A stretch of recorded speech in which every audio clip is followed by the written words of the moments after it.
Claude Prigent, vous êtes le PDG d'Iprema. Bonsoir Claude. Iprema, en deux mots, c'est le leader, leader dans la transformation des matériaux de déconstruction. Iprema valorise, et recycle et livre des produits finis aux entreprises. L'entreprise a 24 ans, c'est bien cela, je ne me trompe 25, pas 25, le site. On vient d'avoir 25 ans. Le site à jour, le site n'est pas à jour encore. C'est possible. C'est ça. Donc il est implanté sur 4 régions, il emploie 90 personnes et réalise un chiffre d'affaires de 22 millions d'euros. Chaque année, 2,5 millions de tonnes de matériaux sont valorisés. Claude Prigent, l'économie circulaire, c'est dans les gènes de l'entreprise. Oui. C'est depuis le début. Hein. Quand je vous ai eu au téléphone pour lancer ça, vous êtes tombé dedans quand vous étiez petit. C'est ça, on est tombé dedans quand on était tout petit. Vous étiez à contre-courant ?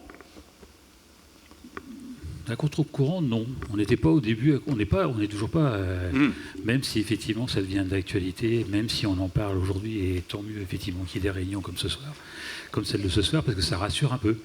Parce que, si vous voulez, c'est des activités qu'on a développées en Île-de-France.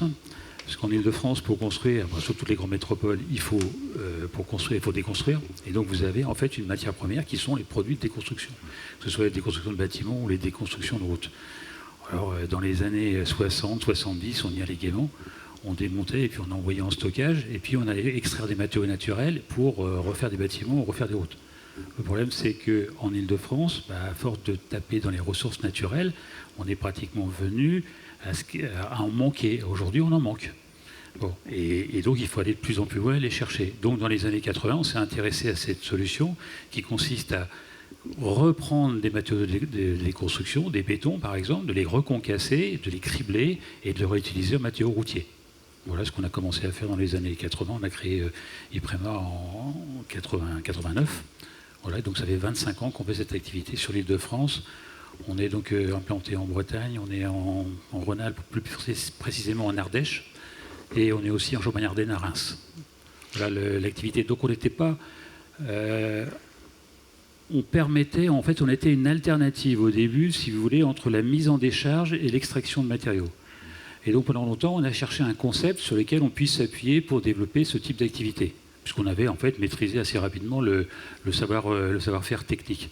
Et donc quand on a vu arriver en 98-2000 l'idée d'écologie industrielle, aujourd'hui on dit écologie industrielle et territoriale, paraît effectivement adapté à cette idée-là. Alors tout à l'heure vous l'avez redit, les déchets des uns sont les ressources des autres. C'est ce qu'on disait à l'époque, c'est toujours vrai. Il faut localement, sur un territoire, essayer de regarder ce qui est produit comme déchets par un certain nombre d'activités industrielles et regarder de quelle façon, effectivement, on peut les transformer en produits. C'est ce qu'on fait à Plugufan, sur Quimper Communauté. On transforme une partie des déconstructions de Quimper en matériaux routiers. Ça fait 15 ans, vous vous rappelez aussi qu'on a commencé à évoquer ça au niveau politique. Le Grenelle de l'environnement a été un premier verrou, mais tout ça, ça a été compliqué à mettre en œuvre. Alors tout ça, ça prend du temps. A priori, l'économie circulaire, pour moi, on voit arriver 2007-2008 dans le cadre du Grenelle de l'environnement, donc excellente chose.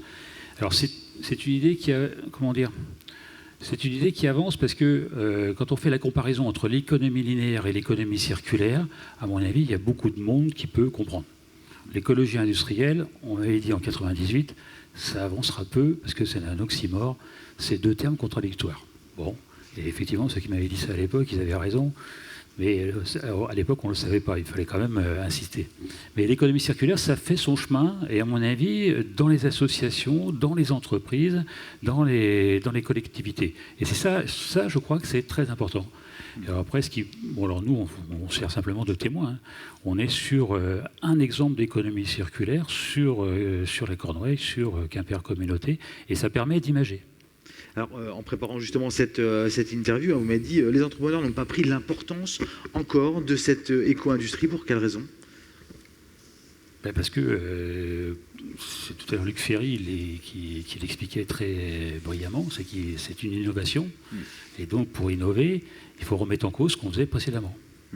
Alors, dans notre domaine à nous, si vous voulez, ce qu'on faisait précédemment et qu'on fait encore très largement, c'est qu'on extrait gaiement en grande quantité des matériaux naturels Alors en Bretagne, ça se passe bien parce que le sous-sol est riche en matériaux naturels de grande qualité.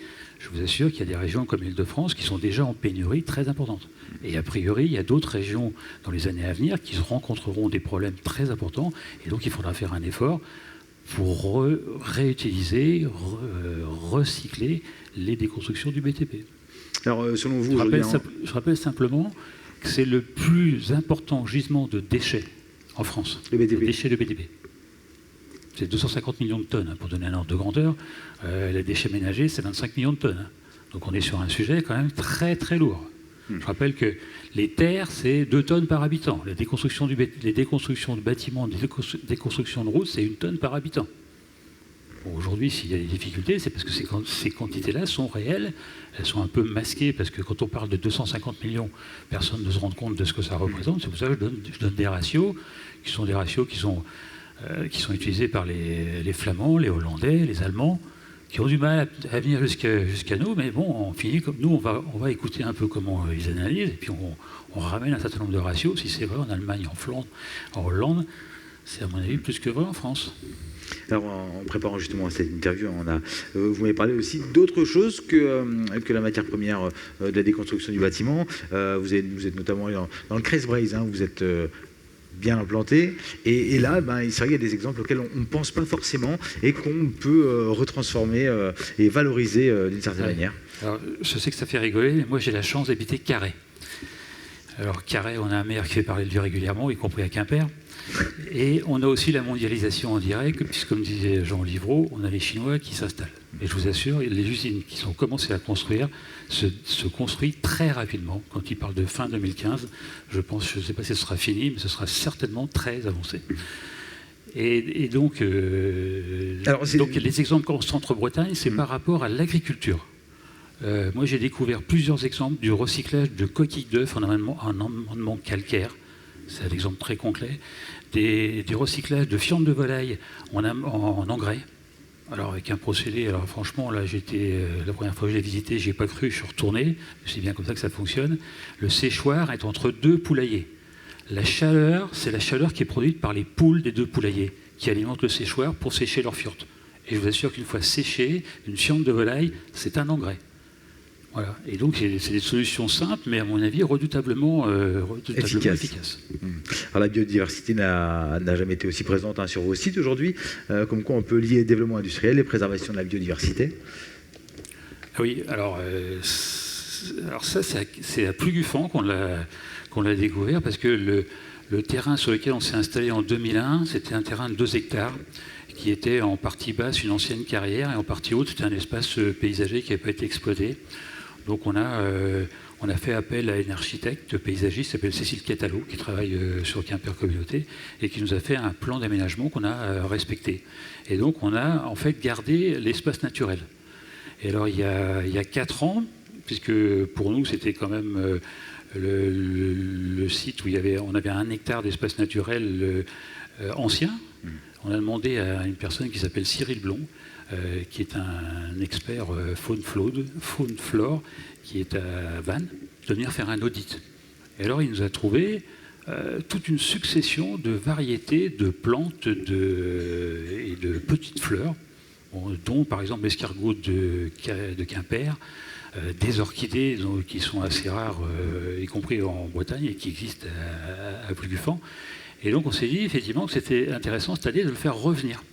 Donc on l'a fait revenir Cyril Blond, qui a au printemps et en été, et qui sur l'hectare qui est paysager, a refait son audit, et il nous a confirmé effectivement que toutes ces plantes, tous ces petits animaux étaient en développement. Alors ça pour nous c'est fondamental, si vous voulez, parce que ça permet de montrer qu'une exploitation industrielle est compatible avec le développement d'une biodiversité sur le site même. Et ça, je crois que c'est clé pour permettre de nouvelles implantations de plateformes de recyclage. Merci. Un conseil aux personnes aussi, je demanderai ça à toutes les personnes qui sont sur la table ronde, un conseil que vous auriez à donner au public devant vous. De venir visiter. La CCI, La CCI organise des visites d'entreprise. On est dans les visites d'entreprise de la CCI. Merci Claude Prigent, vous êtes le PDG d'Iprema. Merci à vous pour ce témoignage. Alors,